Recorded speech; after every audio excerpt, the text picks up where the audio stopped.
দুদিন আগে ভারত জোড়ো ন্যায় যাত্রায় প্রধানমন্ত্রী নরেন্দ্র মোদীকে আক্রমণ করতে গিয়ে অমিতাভ বচ্চন এবং তার পুত্রবধূ ঐশ্বরিয়া রাই বচ্চনের নাম করেছিলেন রাহুল গান্ধী।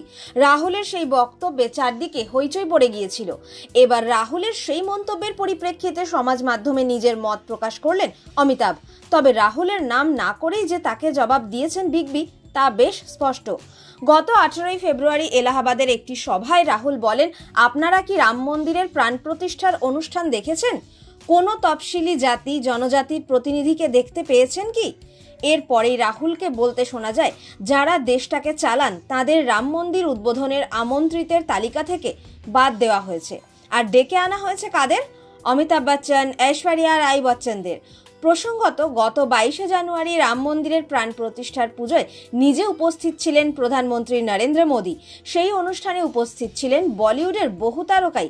অমিতাভ বচ্চন এবং অভিষেক বচ্চনকে সেখানে দেখা গেলেও ঐশ্বরিয়াকে কিন্তু দেখা যায়নি।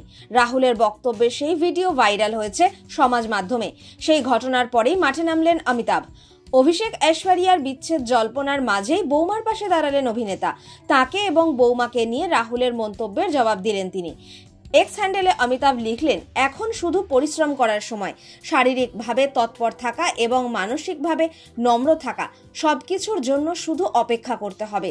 অমিতাভের আগেই রাহুলের মন্তব্যের প্রতিবাদ করেছেন গায়িকা সোনা মহাপাত্র। এক্সে সোনা লিখেছিলেন, রাজনীতিবিদেরা তাদের বক্তব্যে অনেক সময় মহিলাদের অবমাননা করেন।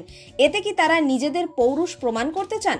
রাহুলকে নিশানা করে সোনা আরও লেখেন, অতীতে কি আপনার মা এবং বোনকে কেউ এভাবে অবজ্ঞা করেছে? ঐশ্বরিয়া কিন্তু খুব ভালো নাচ করেন।